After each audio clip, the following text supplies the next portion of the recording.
I created Forbidden back in 2000. In 2005, it was well received by critics and fans alike at Comic Cons and local stores.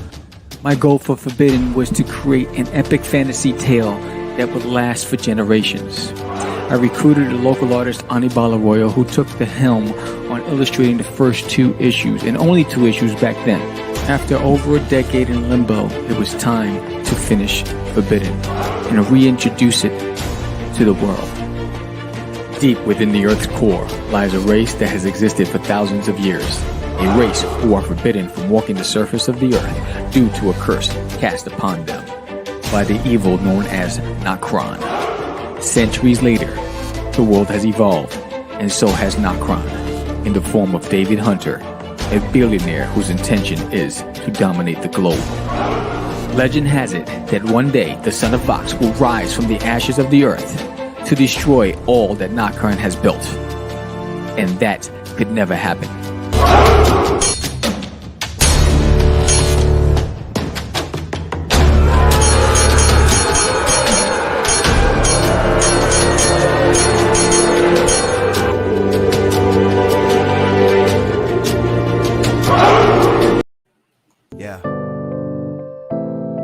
If I die tomorrow, I hope you hear these words. I ain't here to flip no birds or sip no syrup. Hope the future generations can get this urge. Stay woke, youngin', and avenge these nerds.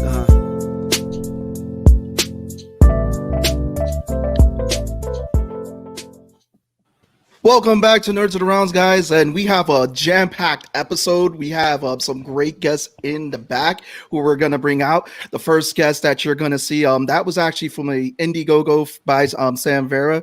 We're going to bring him out. He's from Catch the Craze. Sam, we're going to bring you out just right away, buddy, because we have a lot of great creators on the show, and his Indiegogo's there too, because he's in tears. He's getting it right for us.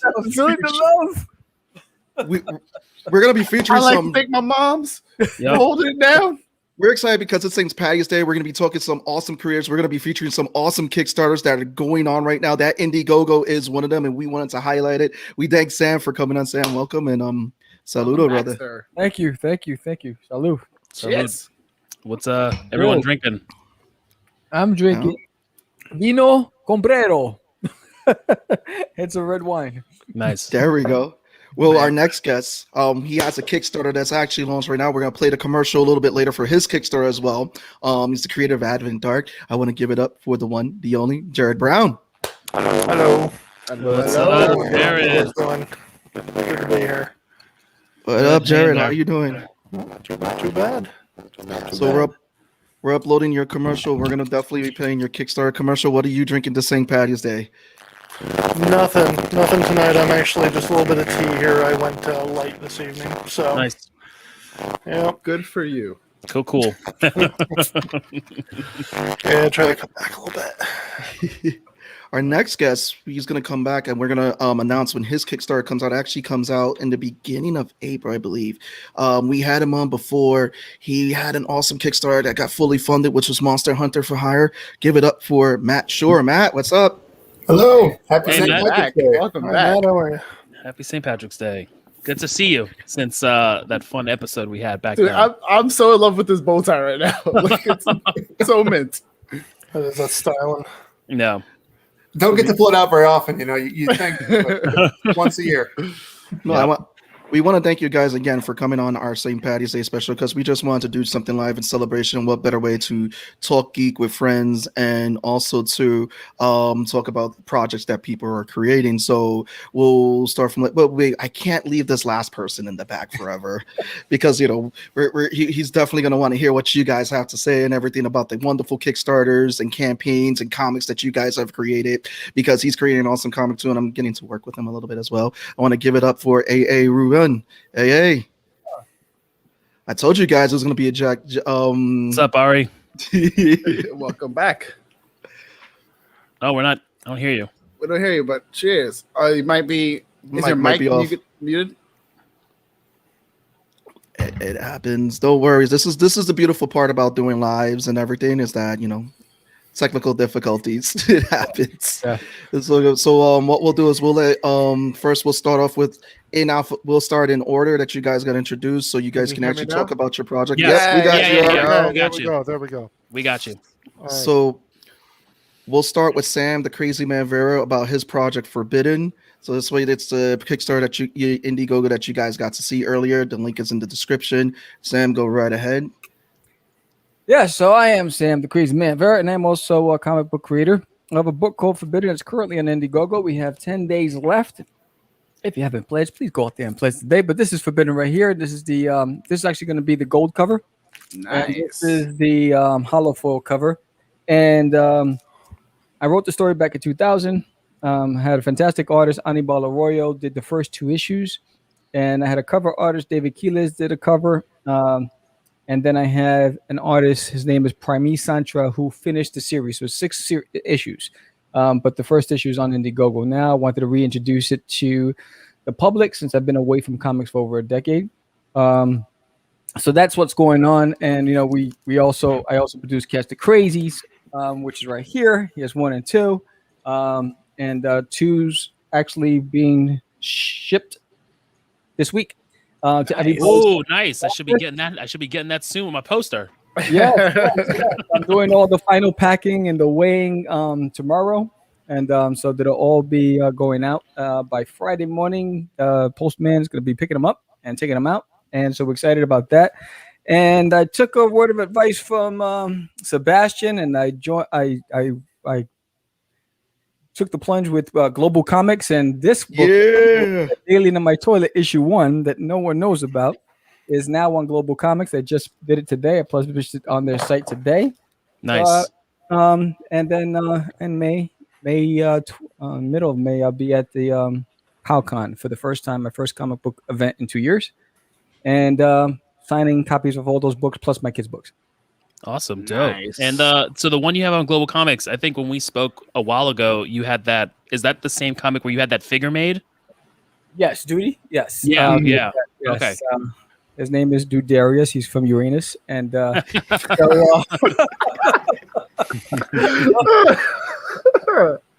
so you know, people are gonna get introduced to Duty. You know, back when I released it back in 05, I believe, and you know, we had a really huge following. Almost had a deal with Disney, and then a lot of things fell off, and I disappeared for a while. So I'm reintroducing my products one at a time, and we started with Forbidden because Cast the Crazies is this new concept that we created. What's going on, Joe? And so I'm excited to start with Disney in My Toilet #1 on Global Comics to see what the feedback is. And I already have a follower already, and I just uploaded it a couple hours ago. Yeah, if you guys want to learn more about Global Comics, we actually had Christopher Carter on, the CEO founder of Global Comics. Jared actually has his comic, which is again in its Kickstarter phase right now. Where is it at in the Kickstarter, Jared? We just passed 50% today. Well, last night more. We had a little bit more on today. Nice. So we got about 2 weeks to go yet. And a lot of goodies in the bag there. I did pick these up. These came in. I don't know if you can see them. Right. Oh, nice.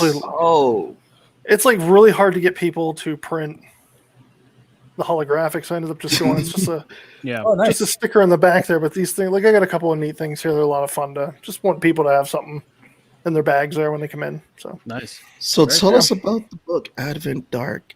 I mean, we met in Connecticut. The character is dope. The design, I love it. But tell us about the book. Tell us what those who are backing the Kickstarter, which again, the link is in the description, guys. So after the show, definitely check out that Kickstarter link. So tell us about the comic. Well, it's a little bit of Men in Black meets Hellboy, I guess would be the most appropriate. We follow Danny. She's a human alien hybrid. She's got a bit of a murky past. They're not quite sure where her alien side comes from. And in the meantime, she keeps an eye on the Earth, from everything supernatural to extraterrestrial.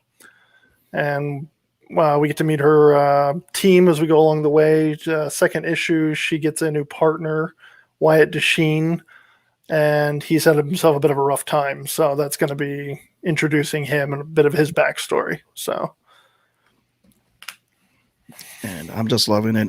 So we're uploading your commercial right now. That is uploading because again, you said it's a huge file, so we wanted. It was a big file. Here we go. Some problems with it.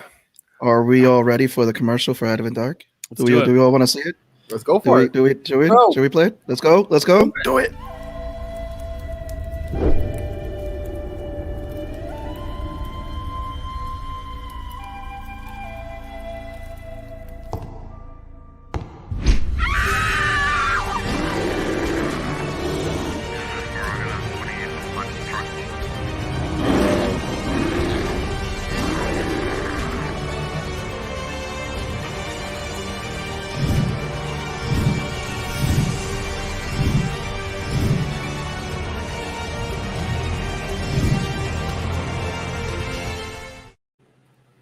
Nice. Wow. Yeah, I'm here for it. AJ Nutter did that. He does really good work. I like his stuff a lot. So But I'm loving it at the commercial. So you guys, again, so we have in the description, because yes, as David said, happy St. Patrick's Day. My wallet is green with MV. These Kickstarters look dope. They are phenomenal. So check out the Indiegogo Forbidden. It is in the description. And check out Advent Dark. It is there in the description. And you could find these guys, again, on the Global Comics platform. Give them the love, the support that they need. But without further ado, also too, because again, we want to introduce everyone. Matt is coming out with a new Kickstarter. We had him on talking about his last Kickstarter. Matt He is wastes coming no back. time, man. No time. does Sam not. too. To be fair, Sam too. Yep, wastes no time with their Kickstarters. So let's go, Matt. Tell us about this Kickstarter you have coming out, please. Sure, this is for the 4th issue of a horror comic called Moby Dick Back from the Deep. This is about the white whale reappearing in modern times as a zombified sea monster, just out to wreak havoc and just destruction wherever he goes. And as we find out over the course of the issues, he has also been hunted just across the centuries by Captain Ahab and his undead crew, who've been cursed to hunt down this whale as the only way that they will ever find peace, because they were so obsessed with finding it while they were alive. Yes. You got like all these like dope riffs and stories, man. Love Really, it. I love it. like that one. I love the one we were talking about when the Jesus Christ Demon Hunter. Yes. That was a good one. And then Monster Hunter for Hire. So like, yeah, man, just keep it up. Good stuff. Right now, I say between all of us, we should come out with an anthology. We just give a prompt and we all just come out with a story about that and just see what happens. Because I'd be down for that. I like that plan. Nice. Jesus Christ, Demon Hunter. That's crazy. It is quite the story. You didn't get any Back when flack. we still had cons in public, anybody ever asked me about the Jesus Christ story, I always told them it was based on a true story. I just love when you were talking to us and you would say like the I think a father or a priest or someone saw it and they did like a double take and they asked you about it. Yes. So the audition we missed? Like, what part of the story was that? Why didn't they keep me that? also, too, again, I want to shout out to Sam because, yes, I did get my hoodie. Oh, there you go. Yeah, I was like, I get an Nice. alert from UPS. It's like, we had a failed attempt, and I was like, yo, stop acting up. Answer your door. Damn nerds, answer the door. Yeah, she won that at a raffle. Oh, yeah. They did an awesome pre-show for Catch the Crazies issue 2. It was an awesome pre-show with the launch of the Kickstarter. Anybody has questions for any of these gentlemen here about funding the Kickstarter, putting a comic together, hit us up with a question because, again, this is some awesome talent that you have right here now. These guys have created awesome stories. I'm glad to be a peer amongst these guys, but I also fanboy out when I read their stuff and see their stuff and get it in my hands. I'm like, ooh. So I have all their books in our collections. But I also want to introduce, he's came on the show before. We talked about the anthology that he got to work on. Then he came on and he spoke about another anthology that he wrote for. I want to give it up for A.A. Rubin. Tell us what you've been up to and what's going on this year for you, brother. How you doing, guys? Thanks for having me. Sorry about the mic before. Can you hear me now? It's all good. All right, cool. So, I've been doing a lot of work with Comic Book School. A lot of you guys know Buddy Scalera. You've been to his panels, the educational panels at the various Comic Cons. And in this past year where there's been no cons really, taking Comic Book School online. Last year we came out with an anthology of the 8-page challenge. I was an editor on that anthology, and I had 2 stories in it. And we're actually just starting up with the second 8-page challenge anthology. I'm working on a story actually with Sebastian for that anthology as well. It's still early in the process. Anyone who wants to sign up, try to be in the anthology. We'll give you the link in the comments, I guess. And or go to the regular Comic Book School website. You can get on there. The thing about Comic Book School, it's a lot of information and a lot of stuff that you get for free. buddy who's written for Marvel in the past, in addition to his own stuff, does a blog post for every step of the process, from pitching the story to his editor, through writing the plot, the script, the pencils, the inks, all that stuff with every stage, and you follow along when each stage is due. And at the end of the process, you come out with an 8-page comic. We also have illustrated flash fiction. We have a new prompt this year, which is the time in as in hotel or motel. So very, it's open beyond that, but it's very Twilight Zone type of prompt, I think. And Sebastian and I are working on a comic for that. I have my character, Mr. Stupendous, who is exactly what you would expect from a character like that. He's a slightly outmoded superhero in the modern world. He may be the most powerful hero in the world, but in the end, his problems are all too human. And in this issue, he travels through time with he fights a bad guy who can travel through time, Dr. Wen, who's not like Doctor Who at all. I don't know why you even ask.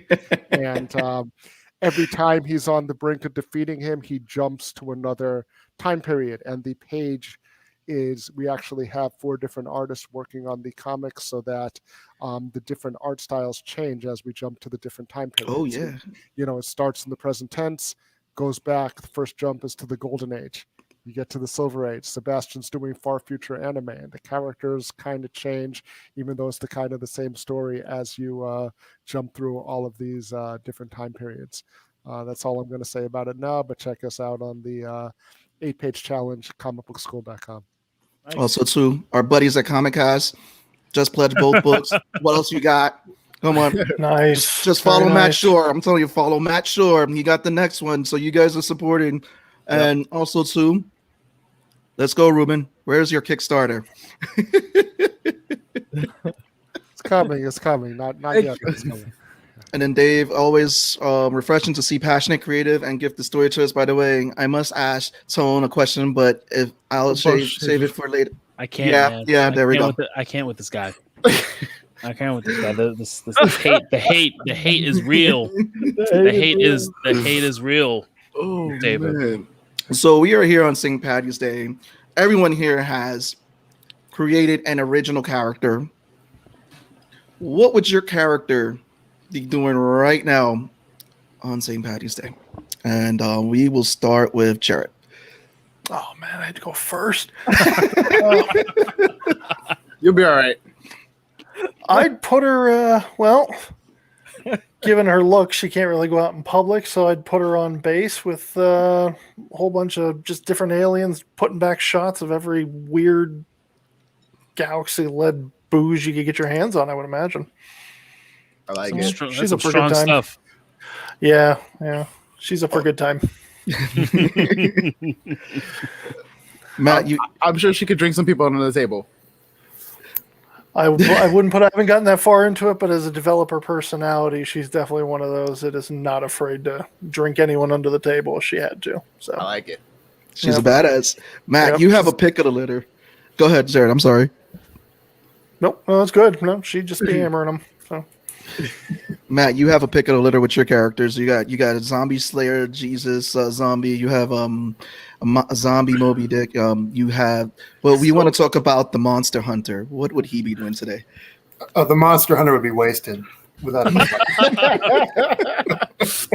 How long would it take him to run through a bottle of something? quick, not long at all. And him getting wasted is probably not a St. Patty's Day for him. That's probably just another Wednesday. He's just drinking while hunting. Like he's got the flask. Like, oh, I fucking hate my life. This fucking shit sucks. That's definitely how he's spending St. Patty's Day. Moby Dick is just out in the water doing his thing, being a dick, crazy beast and causing havoc. Wouldn't be any different for him either. Yeah. That's funny. It's like you guys are drinking for the holidays. It's a holiday right now. I don't know. I feel like which original character that we've all made is not drinking? Like that's the real question, right? Oh, yeah, very true. Bunch of filthy casuals. Is what they are. Yeah, exactly. All right, training wheels off. Yeah, I'd say maybe Mr. Stupendous probably wouldn't be drinking at this time, though. Although all his buddies would want to. Like on St. Patty's Day, I figure just had a big team up with a bunch of other heroes in the world. They just defeated, of course, a green monster, probably our green nemesis from the first issue. And they're like, "Hey, you want to go out for a beer?" And he's like, it's St. Patty's Day. Pubs are still open. He's like, "No, I got to get home. I'm already late. We're supposed to have dinner with my wife's family, and can't do it." But then he needs to use his superpowers, fly to Ireland, get some genuine corned beef and whiskey, fly back and bring that, change, get into the party as unobtrusively as possible. And they're like, this stuff is really good. We're, I didn't think you can get this in this country, type of thing. And, just bring it into his family. I know a guy. His thing. Yeah. Yeah. I feel like Mr. Stupendous would be like, yeah, let's go out, goes out with his coworkers and they all start drinking and he's just there because he's Mr. Stupendous, so he can just throw the alcohol back and nothing happens. Nice. It's like those old things. He could probably process it differently. He needs different things. The thing is, he never gets a chance. There's always another obligation, a work obligation, a family obligation, something like that going on in his life. Never really gets to enjoy his superpowers. It's just not really all it's cracked up to be from time to time, Is his bar like moonshine and Everclear at this point? He's like, man. He's got a bottle in his desk, but he's got the bottle, a hooch that's triple X on the bottom. Yeah, just in the drawer, in the drawer of the desk, you see in those old B-cop movies type of thing, and Emergency break open. Yeah, the thing is, it's been such a bad week that he goes to get it on St. Patty's Day, and of course it's empty. It's just the quick kind little of side side hooks in there. He's got to jump out the window now. Go down to the local store. Try to get some, bring it back before the work party, before the office party type of thing. Ari, I feel like this is way too close to home for this to just be off the cuff. And I'm sure. I can neither, Speaking from personal experience. No, I can neither confirm nor deny. Now I saved Sam for last for a reason, because well, not only are you and George main characters in your comic, Right. there's also the Crazy Man. So what would the Crazy Man be doing right now? Tell us. Oh, the Crazy Man. Well, if it's Sam is drunk because Sam is trying to figure out how to become the best podcast in the world. If it's the Crazy Man, he's figuring out how to just get into shit and make Sam's life miserable. But if it's Duty from There's Needle in My Toilet, he's figuring out how to capture and tie up Herman the Chihuahua, who thinks Duty's a talking jalapeno. And if it's Sin, Sin is probably reckless and in a bar fight right now. So all depends on which character it is. If it's me, I'm definitely drinking.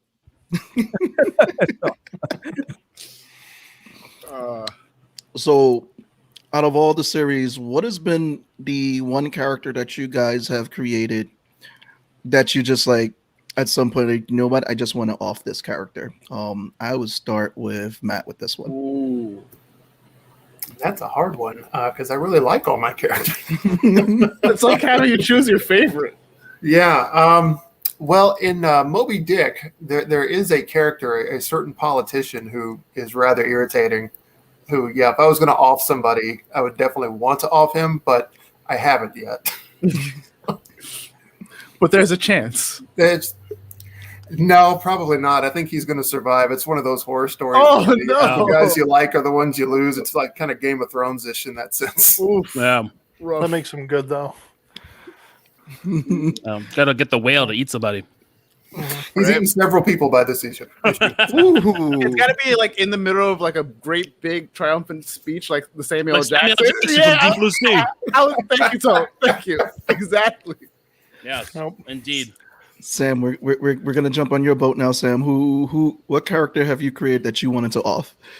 Well, I can't talk about it because Forbidden is currently in the Kickstarter. What's up, Georgie? So Forbidden, which just launched with issue 0 on Indiegogo, there's several characters that are near and dear to me, but the decision was made that they had extended their, exceeded their stay. So it was tough. I know the only person that knows, the only How do you decide that? How do you immediately go, that's the one? They gotta go. because the story dictated it. That's how exactly what happened. And it's funny because George is the only one who knows what happens because he lettered the entire book, all 6 issues, and so he was surprised as well multiple times when he was lettering. Is like, what the hell, what the hell, what the hell? And so that's what I say. You don't know who to trust. You don't know who to root for. You just don't know, and it's going to take you on a ride. And so the decision was made based on where the story took it. And so that's when I was okay with it. But in the beginning, I was like, wait, why are these thoughts in my head? But based on the plot for the entire series, I knew what I had to do. But so I can't talk about it. But yeah, decisions were made. Ari, has there been a character that you create that you wanted to off? Well, long before I started writing in comics, I write prose as well. And my very first short story that I had published back in 2002 was published in a literary magazine that no longer exists. It actually was nominated for a fairly nice prize when it was out. But I wrote it. I killed someone off at the end of towards the end of the story, and I remember giving it to my boss to read. I was working for a magazine at the time. I gave it to boss to read, and he comes like storming out of his office, barging into my cubicle. He's like, "Don't you feel bad when you do that to your characters?" I'm like, that's just what happens when you're writing. Sometimes, that means it worked. That means the twist worked. You gotta get the character. I mean, it's sort of like what Sam was saying. When the story needs you to off someone, you got to do it. I mean, I think that in a lot of what I read, people kill off characters in place of writing drama, but there's definitely a time, like you should be able to create drama without necessarily killing someone, but there's definitely comes a time in the story where you need to start killing people off. Like, I remember when we were reading the Game of Thrones books, and I was reading them since long before the show came out. Like, I was telling everyone, you got to read these books. Everyone's like, nah, they're 1,000 pages long, man. I don't want to read them. They are. They are 1,000 pages long. It's a lot. It's a lot. My wife started reading them, around when the show came out. I remember she was reading the book where the Red Wedding happens. Yeah. And she came back in from the terrace where she was reading it, and she chucked the book at my head, Oh, shit. Not tell me that happened, But you know what? That means he did a really good job, Yep. There's a time when you got to do it.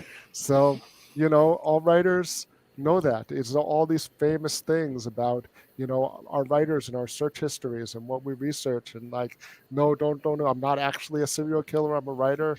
I'm just researching the best way to kill someone in my story. And comes time, you got to do it. The list, your list goes on, right? Yep. So reading the Red Wedding. So I read all the books in 2011. So that I remember exactly what I was doing, where I was, like what time at night it was. It was the first time ever where I read a scene and I was like, I'm done for the night. I am done for the night. I'm gonna close this book. I reread it again just to make sure like I knew exactly what the hell I was reading. Actually, so really what was funny was they had teased, D&D had teased, like they did the Comic-Con panel for season 1, and the question to them was, what's one thing you want to get to? And they said RW for Red Wedding, but I remembered it as JW, so Joffrey's wedding. And so I had no idea. Like I knew Joffrey's wedding was coming, so I'm anticipating this craziness that happens, which does because you get the purple wedding, right? But I thought the Frey wedding was going to go off without a hitch, and then you read the book when Catelyn just pulls the sleeve and you see the chainmail, and it just goes downhill from there. And I was like, I read the whole chapter up until when she gets her throat slit, and I was like, It's like 3 a.m. I close the book. I'm like, I'm done. I'm done. And we're done. I'll get back to you tomorrow. We're done for the night. I must be a masochist because when it happened live on TV when they filmed it, I was looking for reaction videos on YouTube. Oh, yo, that's also a day I remember too. It was depressing. I was giddy. I was so excited. There was the book people. Yes. Just waiting for their friends who only watch the show. Waiting. It was the day we came back from Fire Island. It was me and my friends and Jackie. We watched it. I'm watching it. They opened the show up. They do the salt and bread. I'm like super hype. I'm like, these motherfuckers don't even fucking know what's about to happen. You don't even know. But Tone, we got ours in the end because then the show passed the book. Yeah, and then, I know. I stopped watching. We don't talk about it. The show ends at season 4. The show ends at season 4. That's when the show ended. Swirled around the The toilet show bowl. ended when I remember Tywin got watching that shot episode. at the shitter. Okay, that's when the show ended. I remember watching the Red Wedding, and my then girlfriend's cousin, who was also like big into the show, watched it before me. I don't know what I was doing. I think I like was coming out of work late, so I ended up missing it. Got back home, was finally able to watch it, and she's just looking at me the whole time, seeing my reactions. Going, and she's like, then she'll look over my shoulder, look at the laptop, and be like, "Oh, you're not there yet." And just they're watching me. I'm like, "What are you doing?" And she's like, "Don't worry, you'll know when you know." Then baby moms get shanked. Bro, That was a surprise. That got me. I'll be honest. That got me because that didn't happen in the book. Because like they were like, we're gonna give That's you what something. I like when they add that little bit in there that you That weren't little expecting extra. it. Yeah, they change it up a little so everybody doesn't know what's happening. Well, I think it got to the diverging from the book. They started diverging from the book very early. Like already in season 1, the Daenerys story was different. The Theon story was different. It was they started really. There were some stories that really went off. And he said that if he writes the book, at this point I would say if, even though he says when, because what's it been like 10 years now? A long time. Yeah. That he's going to do it differently. And I hope he does it differently because I had a theory and I like my theory. I mean, nobody liked the ending, but I like my theory better than the ending that came out. So I'm hoping that my theory is still alive in the book world. So I can't remember anything that's given me more anxiety having to turn it on to watch it because each time it was like, oh, please, not this week. Let this week nobody die. Let this week no drama. And then you're like, oh, it was definitely an emotional roller coaster.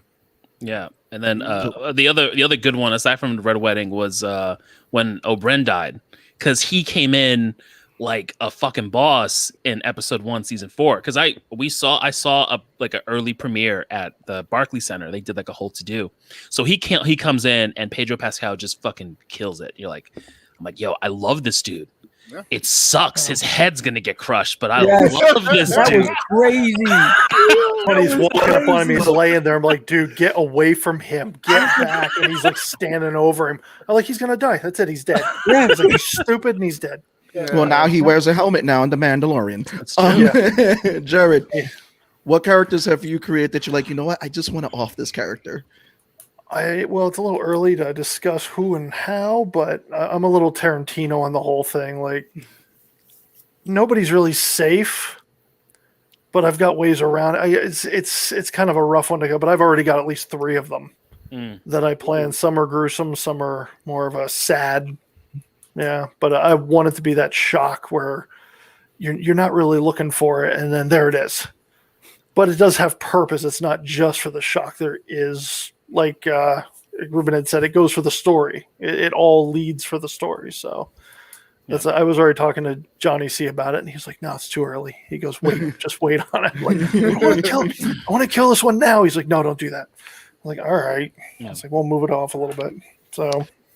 So like more so like for like, and it's for everybody, like more so like character development or, just consequences that you built in the story that kind of just need to follow through. Or it gets you from A to B. Or like, this event happens so that this event on the other side can happen. You're like, oh, okay.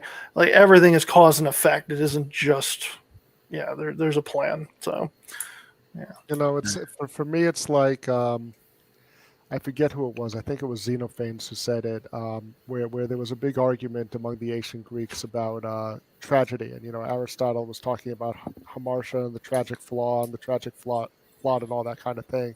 And the question is always whether the person's character, whether they have a flaw that inevitably causes them to cause their own demise to fall, or whether there's something in the plot, some decision that they made, right? Aristotle A was victim very of plot-focused, circumstance. yeah, that type Yeah. of thing. So this guy, and again, I can't remember which one he said Hamartia is character, where the plot and the character are the same thing. Yes, they have a decision, and yes, there is the circumstance, but because they're that character, they're going to react that way to the situation that they're in every single time, and there's no way they could have made the other choice.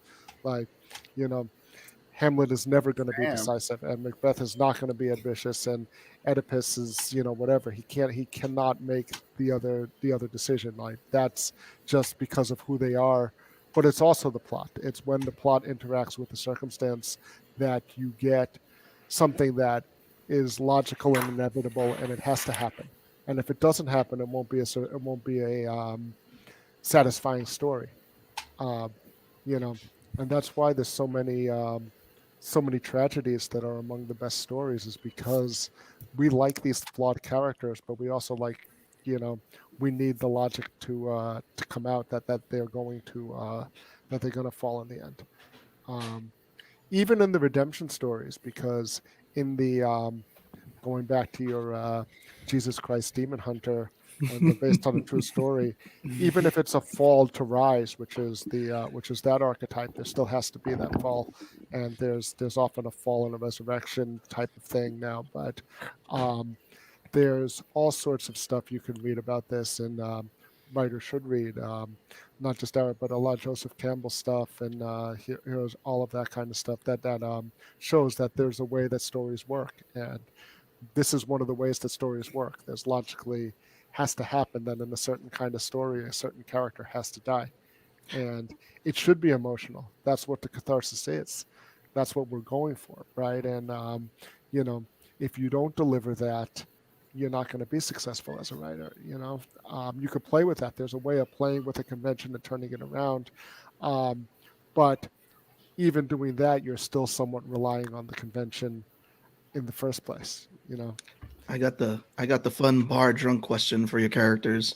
So if you can write a dream crossover for your character, what would be that crossover for that character, and what character would they cross over? And we will start with the crazy man.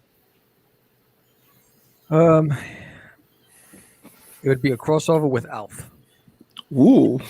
Yeah. I love that. Sounds about right. That sounds about right. I just love Gordon Shumway. I'm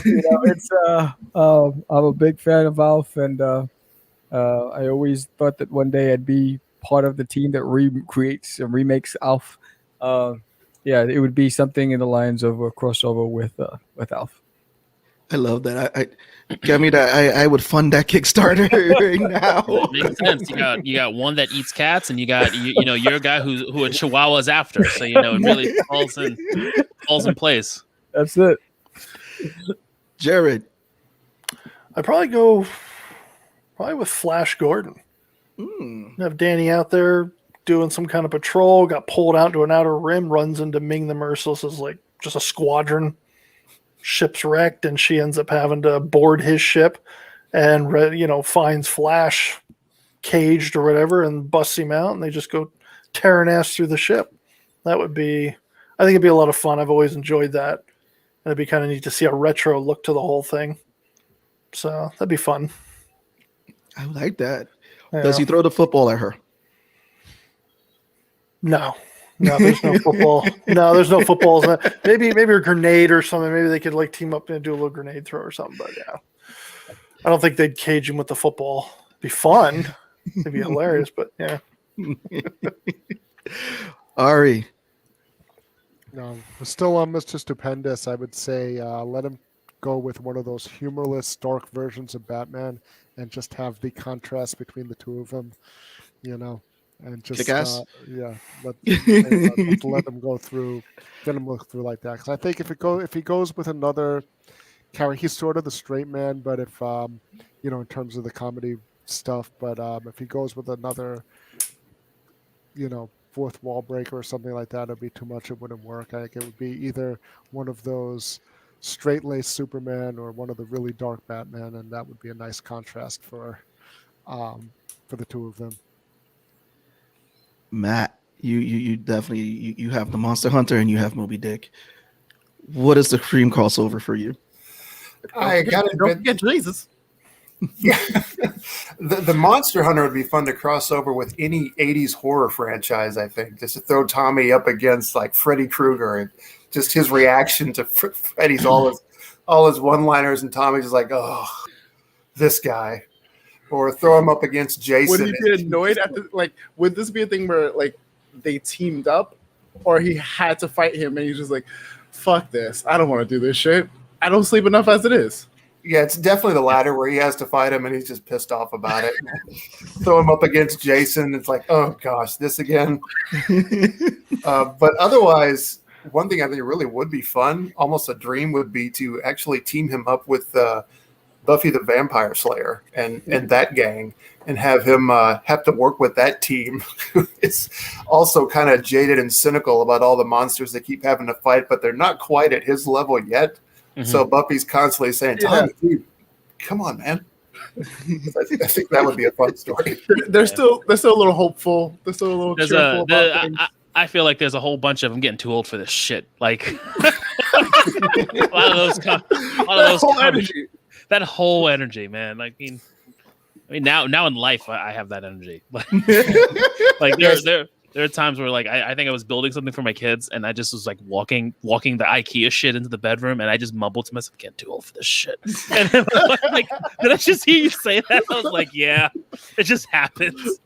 I see Buffy saying to him, like, hey, it's not all that bad. There's still hope. And Tommy just saying, yeah, give it 10 years.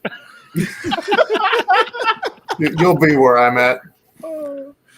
Oh man, Amazing. I would love to see everyone's characters sitting in a room, Justice League style, just sitting at a table in a conversation with each other. That would just be awesome.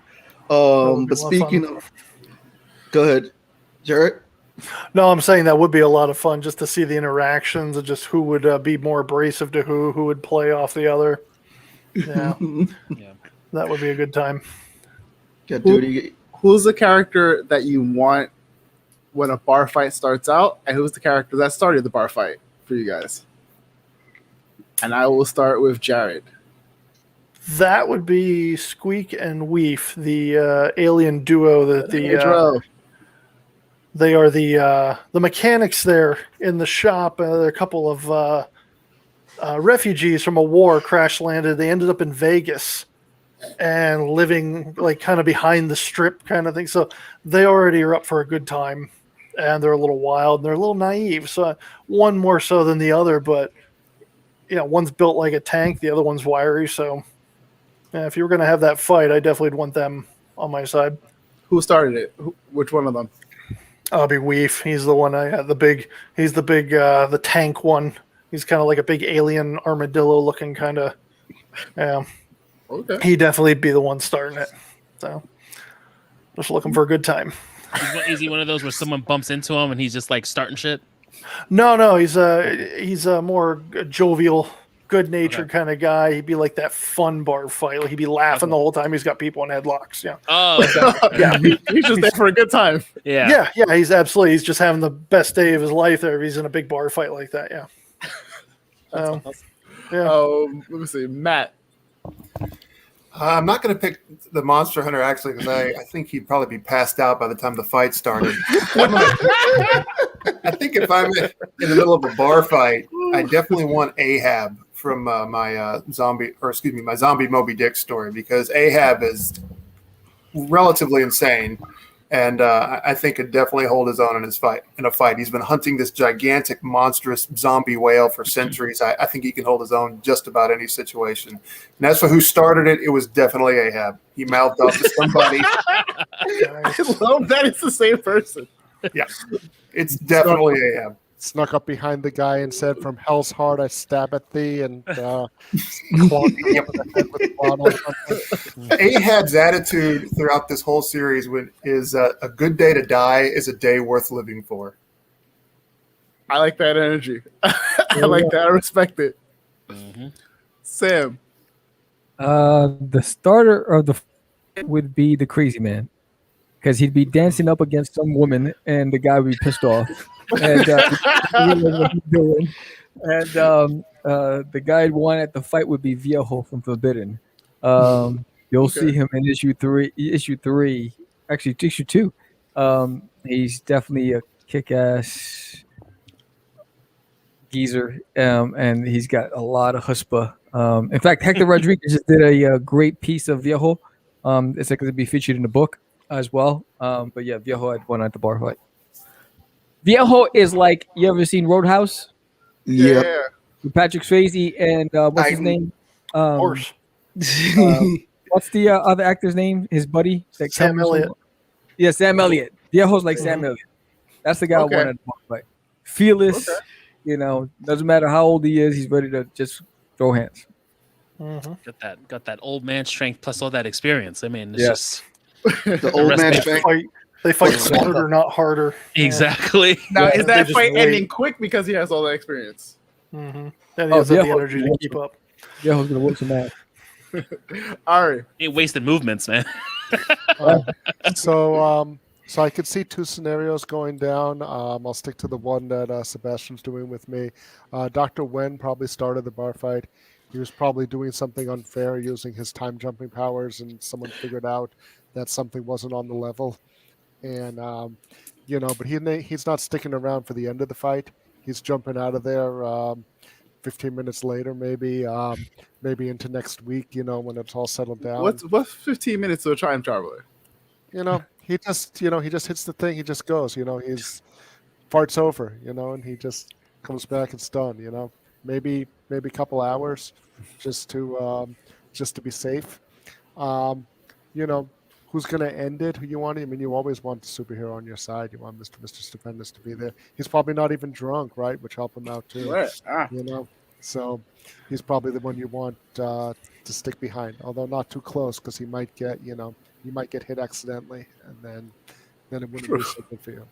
So he's not like a drunk Superman flicking peanuts. No. I love that scene. Superhero comedy, but it's not Superman 3. Like it's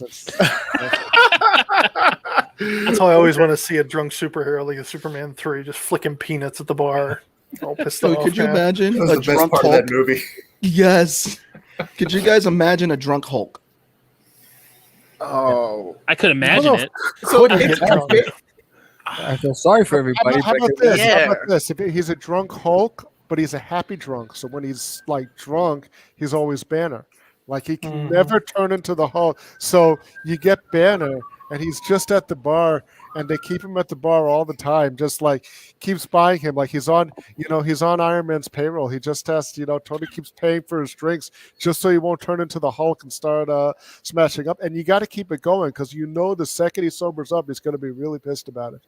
And then the whole city's his whole city's in trouble. But till then, he's a happy drunk Banner. He can't change when he's in that state. I mean, who says he It's has a to healing drink? factor too. They'd have to truck it in just to get him drunk. Yeah, So Gotta just go to to drink a tanker. like Go to a have him, whole like, distillery. locked up in Avengers Tower somewhere with like an IV, with like giving him straight, like They did that with Straight Wolverine. 151. yeah, just right in there. I'm They had sure Hawkeye at his farm has some hooch. Oh I yeah, think he he just- did. Oh, 100%. Well, we got a question. We got a question from Matt, from David. Matt, I believe Moby Dick has symbolism, as his whiteness is a symbol of many things, among them God, nature, fate, evil, the ocean, and the very universe itself. Is it similar in your story? Absolutely. That was a huge inspiration for what I did. There's so much talk, a lot of it from Ahab, dealing with a lot of that symbolism. Like there are points where they describe what the whale is and the devastation that he can cause. And there's like a point where the main character of our story is like this very normal girl named Catherine, who's grown up in this little community that's been, besieged by this monster. And she asks at one point, like, why is this? Why is this allowed to exist? And Ahab just tells her, because the gods, damn them, are cruel. And fate is a cruel bastard. So yeah, I play with a lot of those things from the original book. That's one of my favorite aspects about it is all the different things the whale can represent for people. I like that. It was deep, very deep. I did want to add, though, speaking of the Hulk earlier, that I never thought there would be a concept where the Hulk wasn't angry that I wanted to read or see, but we've come up with one just now. I would definitely read that story. Nice. Listen, I feel like if we saw, since in Thor Ragnarok, if we can see Hulk bare ass, because that's literally what we got. Someone had to animate that and build that to end up in the movie. I was like, you know what? We need a drunk Hulk scenario. I mean, that job is better than the cat's job, you know? What if you keep him just drunk enough that he doesn't change into the Hulk, but like some of his like strength seeps through? So like he could end up being like the drunken master and just be like, "Oh, get away from me!" and shoves a guy from like across the room. That'd be good. Yeah, I think it's hilarious. I mean, we got Professor Hulk now, so I think he's just going to be like. I hope that doesn't last long. Me too. They tried that. They had a story with Wolverine like that. It was a short one, but there was a mutant at the academy that could negate powers, and Logan would drag him to bars so that his healing factor would turn off and he could get slammed. And then once he got away from him, his healing, he would just get rid of the booze. So he made him go out with him all the time, and the guy was so miserable because he couldn't. He had to sit there and watch him get drunk. Otherwise, he wouldn't get it. Like the healing factor would just keep popping the booze back out of him. So that was really fun, that little story. I like that one. Oh, man. And I assume Logan, I feel for Logan because that's a gift and a curse. Like you've been walking around the earth for like 200 plus years, and you can't get drunk with all the shit that you've seen and all the shit that you've done and all the shit you've been through. You can't fucking get drunk. Come on. I feel bad, like for that guy he brings around because it's just gonna be like the minute Logan gets drunk, he's like, "Oh, why is Jean with that asshole Scott?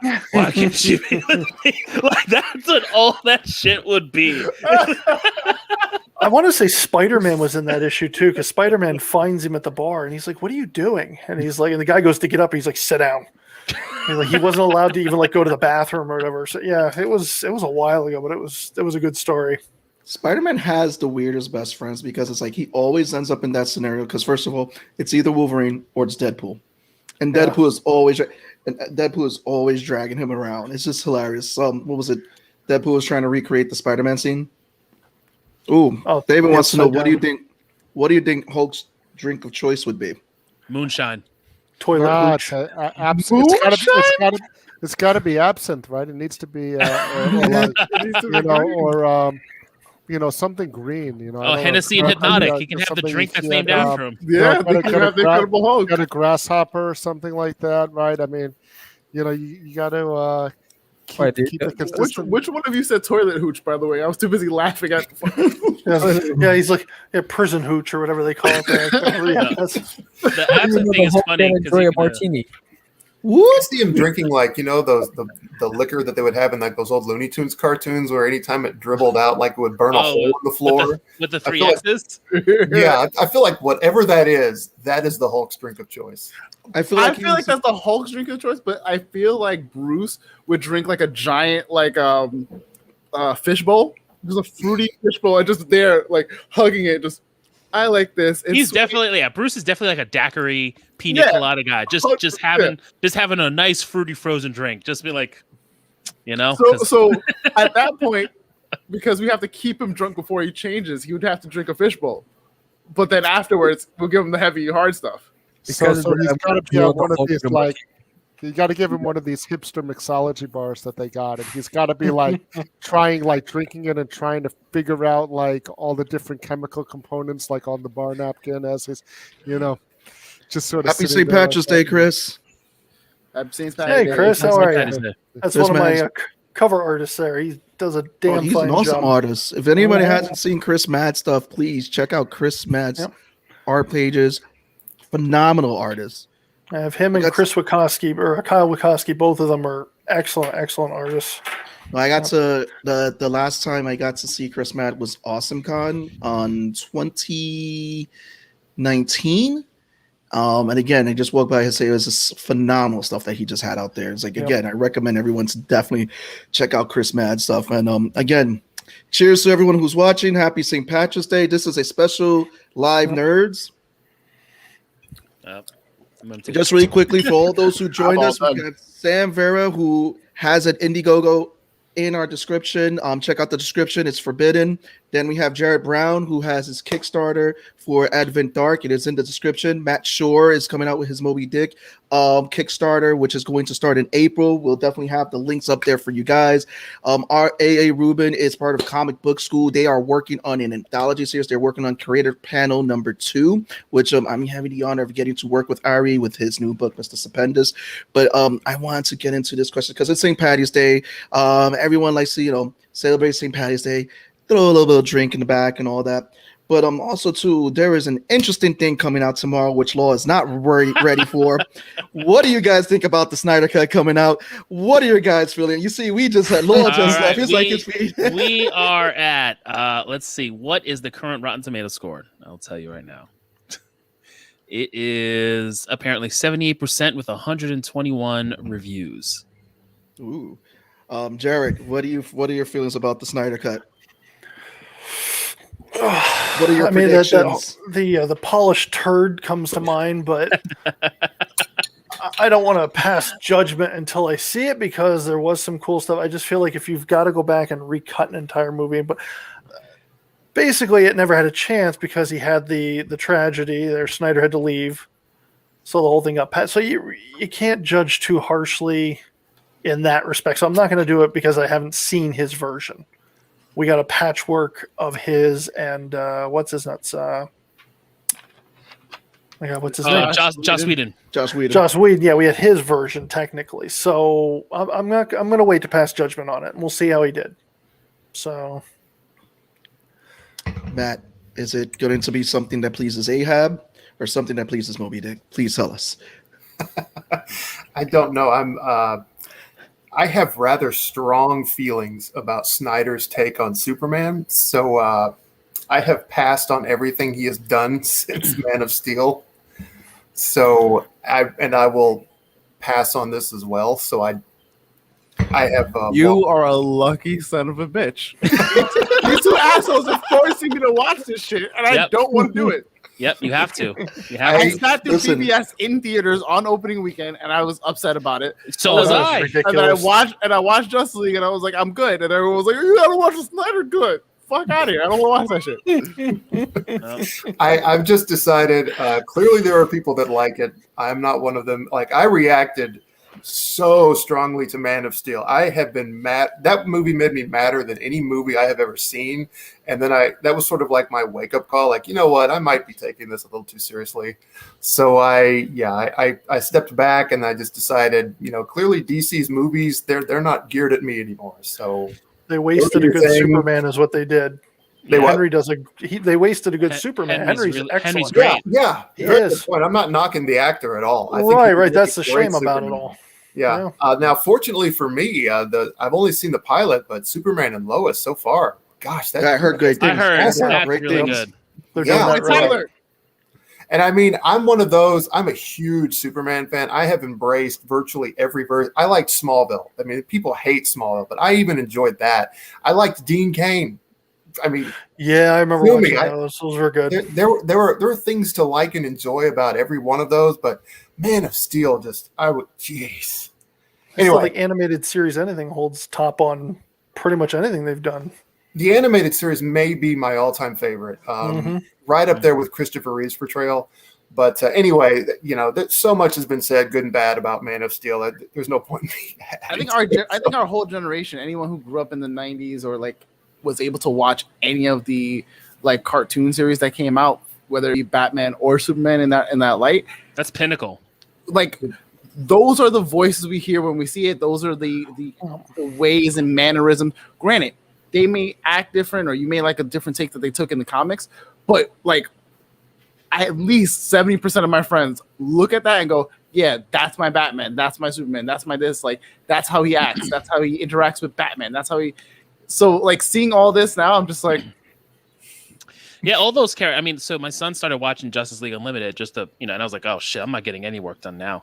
So good. He put it on, man. and I was like, Bear man. deserves all the hugs. I No, he love that does. kid He so does. much. Because I was like, dude, he's like, you want to watch Justice League Unlimited?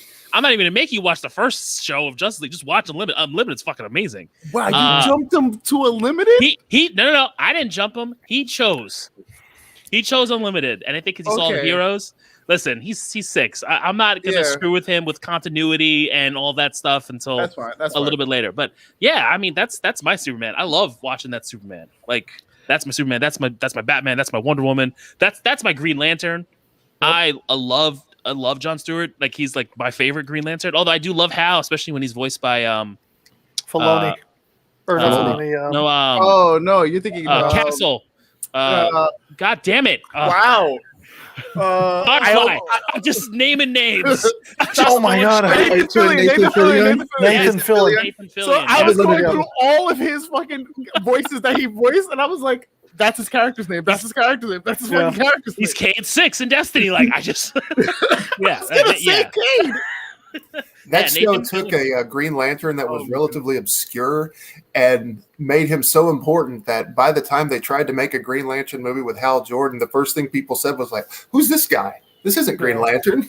Yo, for real. Yo, He I was the remember original one. when like I think they had the when they did the Green Lantern add-on, the Jon Stewart add-on for I think it was Mortal Kombat or Injustice or whatever, and they got the original voice actor. I was like, oh, that's dope.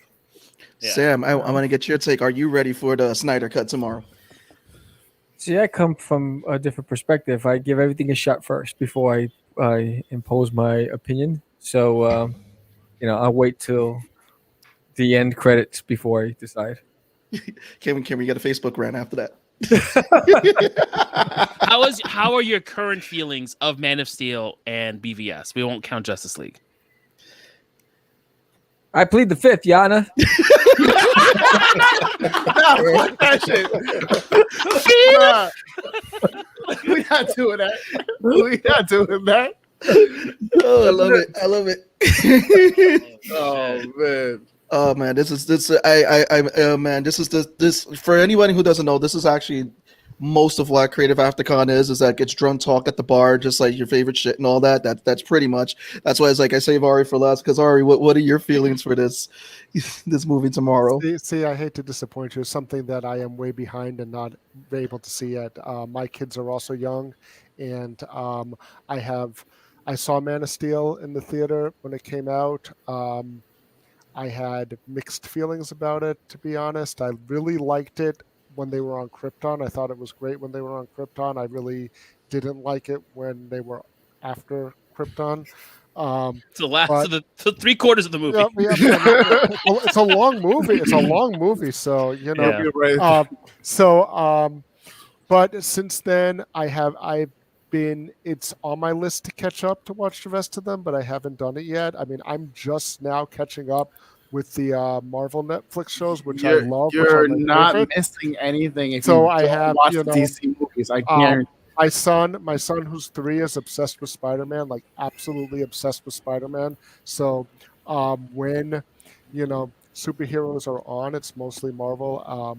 He's watched every version of every Spider-Man that's available on every streaming service that we have. That's awesome. We have, but because of that, that's a lot of the superhero time on our TV. I don't get as much of it as I would like, but I will eventually catch up and watch it. But I have not yet, to be honest. I will say that, I've always said about all of this, like there's clearly, there's people who like it, there's people who hate it, but I wouldn't want to these are all people who are interested in comics, and these are all people who I'm going to want to get to buy my comics. I wouldn't want to piss off any of them. Saying, Good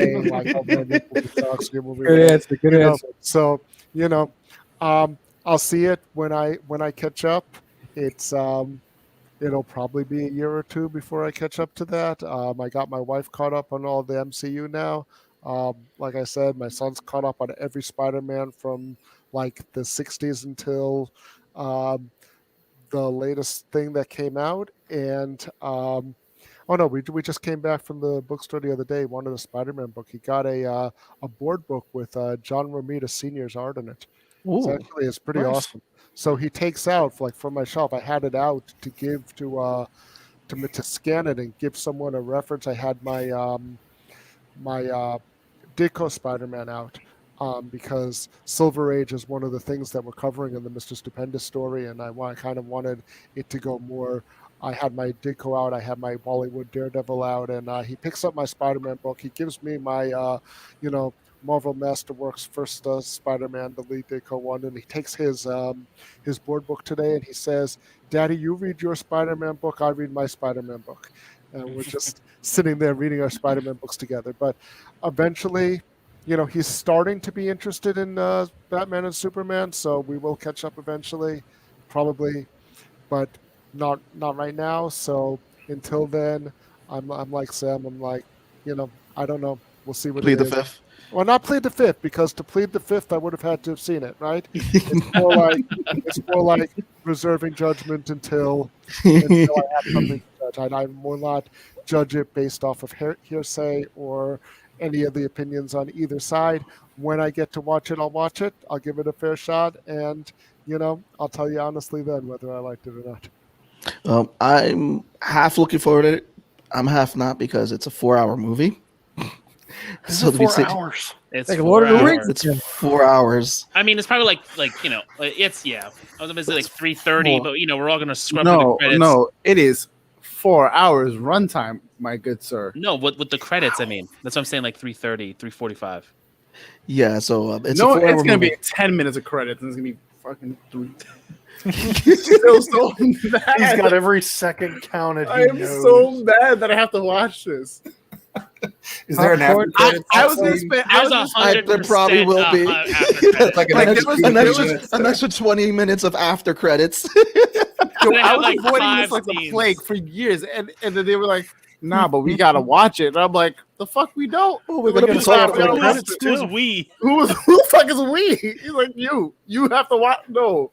But And you're I wanna- sitting through See, all the that's credits. the advantage of having the co-host solo, right? You got to say, you guys cover this one, and I'll you talk about it, and I'll do my thing, right? I've pulled that card too many times. I can't. This is we got a question. We got a question for Sam here. Dave is still feeling the effects of that Forbidden trailer. What was your inspiration?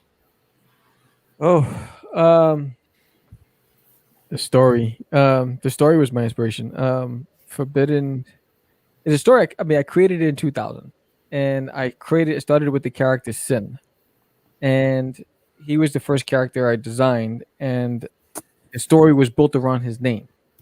I was like, why is his name Sin? And that can't be his birth name. So his birth name is Starticus. All right. So why was he given the name Sin? It's because he committed to ultimate sin. What was that sin? And that's how I started working my way and started developing. And then his sister came into play. Then his brother. Then his father. And when I created the trailer, it was based on the fact that it took 20 years to finish the series. Because when I did it when I released it in 2005 at New York Comic Con and Big Apple Comic Con, there were only 2 issues, and I never completed it from that point on. And in 2018, I picked it back up and I finished the entire series. And it was the story that dictated what I needed to do with the trailer. And I'll be honest with you, I watched a lot of different comic book trailers, and I was trying to find a way to tell the story in a minute and a half, to be able to get somebody's attention. And when I started doing it, it was the artwork that was dictating my narration, because the narration was coming off the cuff. So what I did was I selected all the pieces of art, and I was in the edit mode, and I put everything in sequence, and I just started narrating over the sequences. It would just float because I built the entire arc. But I wanted to be able to tell you, the reader, or the person who was debating whether or not to support the book, enough to be able to capture your attention to want you to go and find out more. and I believe I did that with this trailer. It was the story telling me how to tell it in that narration. If that makes sense. Because it makes perfect so much sense. heart. The characters have so much heart. There's so much depth. There's so many things that you can relate to when it comes to sibling rivalry, when it comes to chauvinism, when it comes to a male-dominated arena, where it comes to deception and betrayal and heartache, and all those things play a part in the story. And you want to root for certain characters, and you want to love certain characters, and then I'm hoping to bring you into the story, and I'm hoping that you fall in love with it enough to follow it all 6 issues through. Well, I definitely want everyone to check that out. We do have some more here. So pretty much going back to Justice League, George says a buddy of mine has watched the early version and at 2 hours, he is still into it. So that's good news. Michael Sammartino. Yo, what's up, Michael? Michael. And then he has a question of what are your thoughts on Ethan Van Sciver as far as his credit in Justice League, that is. So anybody want to pick that up? I'll leave that to you guys. As far as I go, I think everybody's due credit who's worked on it. Go ahead, Jared. You're going to say. I actually did watch his podcast today about that. And like or hate the guy, he did the work. He's owed the credit. I mean, either way, I don't think he really cares. But I mean, I think that pretty much goes for anybody. He even stated that he doesn't have to. Legally, they don't even have to put him in there. But, he came up with the ideas. At one point, many did enjoy him. Many did like his work. And then it slid. So, yeah. At the end of the day, what are you going to do? There's nothing you're going to do about it. It's not going to change anything that he did the work. So, I mean, you just pick up and keep moving forward. So, that's pretty much it. And next thing I want to share, Ari, you don't mind to share this? Yeah, go ahead. The photo I sent you? Yeah, go ahead. Oh, yeah. Uh-oh. So we will... Inside scoop. So here you go. There you go. See, I'm reading my nice. Spider-Man. He's got his Spider-Man right there. That's Nice. awesome. That is adorable. That's awesome. Thank So- you, guys. No, thank you for sharing that. Again, I think it's cool when you have generations, and it's like I remember growing up and being a geek wasn't cool. Getting into comics wasn't cool. People looked at you weird and all that. And here we go, Johnny C. Cheers to our comic fam. Johnny, cheers to you. There he is. So, Johnny. Johnny, love you, brother. Johnny, if you want on, I'll send you the link. This is our St. Patties Day special. You could jump on and off as right now. Actually, for those who just joined us, if you guys don't mind, I would like to play some trailers. We will start with... I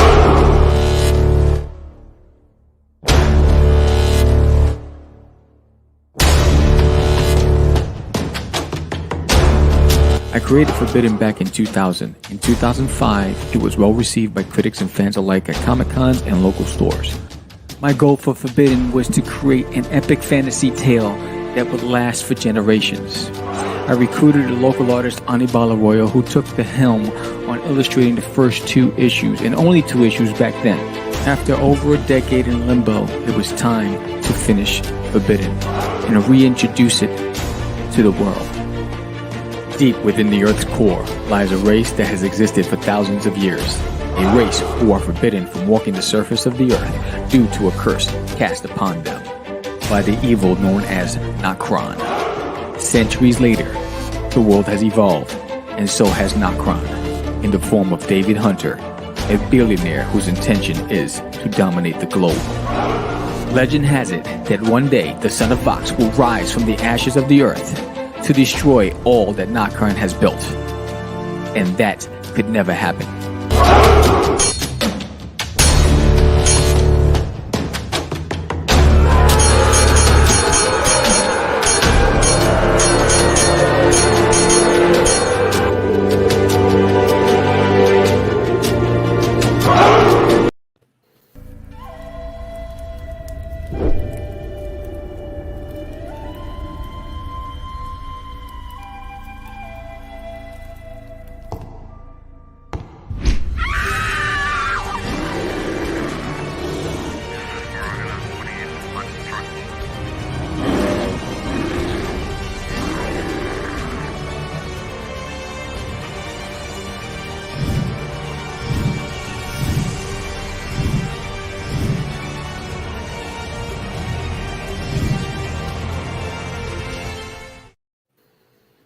Okay, those are two awesome trailers for Kickstarters that are going on right now. And there is a new Kickstarter that will be starting in April featuring a story by Matt Schorr about Moby Dick. I wanted to play those trailers for you guys. Everyone we have here today has actually had a successfully funded Kickstarter, is in the middle of a successful Kickstarter right now. So the question is this, and we'll wrap it up if here we'll start St. Patty's Day special with this question. What have been some of the challenges, some of the things that you guys have learned from running a Kickstarter, from your campaigns and everything? So we will start with Jared. Go right ahead with that. It's a big learning curve. If you don't know all the ins and outs, I definitely suggest doing a lot of research, looking at how everyone's doing stuff, talk to different people, see who wants to, share their experiences. But most definitely do your research. And then get it out there. Lots of any social platforms, anybody who'll share it, everything counts. But the more eyes on it, the better. And it's much harder than you think it is. So do your research. Matt, for Monster Hunter, what were some of the things you learned? What are some of the things you want to give advice to people out there and everything? Please go right ahead. You're on mute. Sorry about that. I will piggyback off of Jared a bit and second research, because I did a bunch of research before launching my first one, and then I still learned stuff. There's still so much that I didn't know, and I'm still learning, honestly. The biggest challenge, I think, is just getting the word out, finding ways to get it to people who are interested and who will listen. So that's the biggest challenge. And then so the advice I give is just find as many ways as you possibly can to get the word out, and don't be embarrassed about promoting yourself anywhere. Like with Monster Hunter, actually, I just on a whim tossed an email to some local newspapers around me, and all of them responded back, said, "Yeah, we'd love to do this." And then other ones came and said, "Yeah, we'd love to print something too." And I kept those papers, and I'm still shocked that they decided to do it, because I was just asking for money for my comic. But any way you can get the word out, any avenue, even if it's just like putting up a flyer in someone's window, if they'll do it for you. Just anything you can do to tell people about your project, about your Kickstarter, to get yourself funded. And Sammy, you have 2 successful Kickstarters with Catch the Crazies, and you're on Indiegogo, so you're on 2 platforms. So please tell us the difference of how you've dealt with both platforms, and also to some of the things you've learned. And for those interested, I have just shared the link to Matt's new story coming out, the YouTube link for the Moby Dick. But please, Sam, tell us your experience. Ignorance is bliss. So I think for me and George, the hardest part was coming into it without a following, and trying to build a following off of it. But what we did ahead of time, JD Calderon, who's been very successful in crowdfunding. So we spent quite a bit of time talking to him. We did 4 episodes with him on walking through the steps, the first phase, second phase, third phase, and the reward phase. But it was still a process. And the biggest, the one advice I would give is that every day you have to grind. Every day you have to figure out who to reach, how to network, how to get your message across. And every day I change the image. Every day I try to give somebody something new. And it's tedious. It's tedious when you don't have that following. When we were back in the game back in 2005, we had a huge following. We don't have those people moved on. I left the game for 10 years. And so we have to start from scratch. And so I think that was the hardest part. We've been very fortunate that we had 2 successful Kickstarters with Cast the Crazies. Again, a wacky, crazy concept. And then I'm lucky that I went over to Indiegogo, which is a whole different platform. Doesn't have the reach that Kickstarter has. I think, Indiegogo is like that, that building owner that doesn't want to sell to the corporate environment, and it's like it doesn't want to have it. It doesn't have an app. It doesn't have that reach. It's user friendly for the creator, but it's harder, I think, for the reach part. But I've been, again, I attribute it to luck. When you don't have that fan base, you don't have that following, you're trying to break the mold, it's harder for you. Um, so we're trying to nourish and build that fan base and hopefully grow that fan base so they follow us as we grow. But I think we just interviewed a creator who is staying away from crowdfunding because they want to build the fan base first before, and then even though they have like 14 books in the pipeline, they're trying to build that and then have them follow them onto crowdfunding. That's very smart. We didn't have that luxury. We went over there, and our first one was very aggressive, and that was murder. That was murder. I was drinking every night, and it was like um, it gets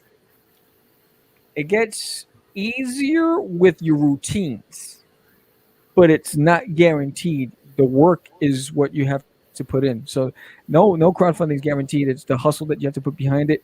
And did the same people follow you from issue 1 to issue 2? Some people fell off. Why did they fall off? All those things play in your head.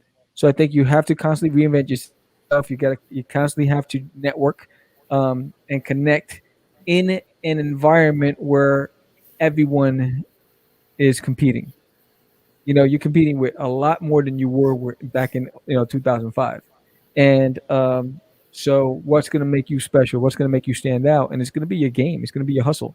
If you just put it up and assume they're going to come, they're not going to. You have to hustle every day. I have a question for you, Sebastian. Ooh, go ahead. Does that hoodie make you feel manly? Doesn't it feel good on you? Oh yeah, it feels man. It feels. Oh, I feel so manly with this hoodie. Look at this. Look at this hoodie. Look at this hoodie. Look at this. I told you when I got it, when I put it on, I was like, "Oh man, I feel manly." You want to know the secret though is that is actually the reason I get it like at the size that I get it because my wife's going to take it for me, so I'm technically rocking my wife's hoodie right now. Wow! At least you have the foresight to know like this isn't my hoodie. Yeah, it's all good. It's all good. Good quality. It's good quality. I was so surprised by it. Ari, the question I have for you is a little bit different because you and the guys at Comic Book School, you, Buddy, the Ali, and everyone that worked on this phenomenal anthology did something I think was really great, especially coming out of 2020 when it was tough being a creative that year. And you guys are now doing it again at Comic Book School. What is some advice that you want to give to those who are looking to one, start an anthology, or two, just really want to go out there and create a story? Okay, so the first thing about an anthology, I think anthologies are great. I think that anthologies are great, especially for creators who are coming up, because what you do is you end up getting your work seen by everybody else's following as well. So if the 7 of us who are in the call are all on the same anthology, then you have your people who download it to see your story. They might not know me, or they might not know Tone or Matt or Jared, but now you got all these other eyes on your work, and it's people. It's a way to multiply the eyes on your work just by being in a book with other creators. And we have everybody in our anthology, from people who have never created a story before to Buddy had a story in there, and he's writing Deadpool for Marvel sometimes, So there's a whole range of people with different experience levels, and to be able to get into a book like that where, especially for the people who are just starting out, that's a big thing for them, and it's a big thing for all of us because we can all help each other out. We can all build on each other's fan bases and grow our own. The thing with the anthology that we found is that there's a lot of logistics that goes into it. As a writer, I find myself as a writer who does not draw his own comics. I find that when I have a project, you end up being the project manager for your project. You have to manage, your artist and whatever other people, however many people you have. You might have a separate penciler and inker and colorist, or somebody might be doing the whole thing. You have your letterist, whoever you need to help work with you, and you're managing that yourself. When you have an anthology, we had 16 stories in the anthology. You have like 14 creative teams because some people doubled up. That's a lot of stuff to keep in order, And you really need to, if you're thinking about participating in an anthology, it's great because people do some of the legwork for you. But if you are running the anthology, there's a lot more managing that has to get done. And some of the people involved in running the anthology had trouble hitting their own deadlines to get their stories into the anthology because they didn't anticipate the amount of work that they would be spending just on logistics, on herding people, on getting everybody else to hit their deadlines, on making sure that everything came in, was in the right format, and all of that kind of thing. So I think it's a great thing for everyone to do. I think it's a great experience to be able to edit other people's work too, because when you're an editor for an anthology, you're looking at the stories in a different way than you'd be looking at if you were writing the story, if you were drawing the story, and you learn from the other stories, but you also engage with stories differently than you would just as a writer or as an artist who was working on your own book. But also know that if you are going to plan an anthology, if you are going to be the one running it or among the people running it, then you should have your you need to have your stuff in order. You need to have your systems. You need to have your plans and your calendars and all that kind of thing, and build enough buffer in that you're going, that you're going to be able to hit your deadlines. And I give a shout out to Dee Alley, who did it for the first one. She ran a lot of the logistics on the first one. It was her calendar that we were all following, and without it, the anthology never would have happened. And for the second one, Chris Burgos has been project managing it. So while Dee Alley and I are still editing it, and Buddy is still publishing it, having Chris there to project manage, really helps us out a lot in terms of the logistics and the organization of it. And I know some of you know Chris from the Creator AfterCon. Oh yeah, Chris is awesome. I love Chris. Yeah, so he's project managing the second anthology. No, and I love the stories he had in the last anthology too. To Chris is an awesome writer, storyteller, and again, you guys did something really, really great. Actually, everyone on this panel today, which again, I want to thank you guys for coming on the Nerds and Around St. Patty's Day special. I want to cheers to everyone. Raise a glass.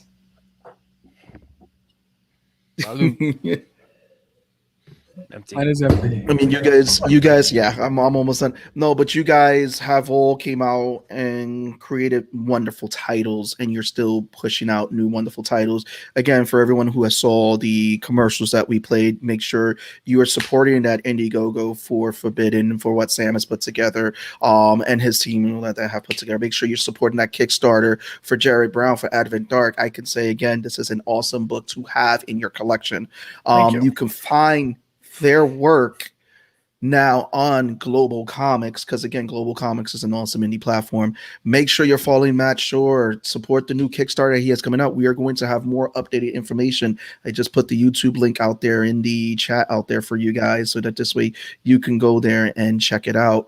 And that will be launching in April. And make sure you guys also go into Comic Book School. They have a free anthology for their first anthology on there for people to download to read. How many stories was it, Ari? It was like over 14 stories, I believe. There's 16 stories. There are 16 13 comic stories, and there are 3 illustrated flash fiction stories, flash fiction prose.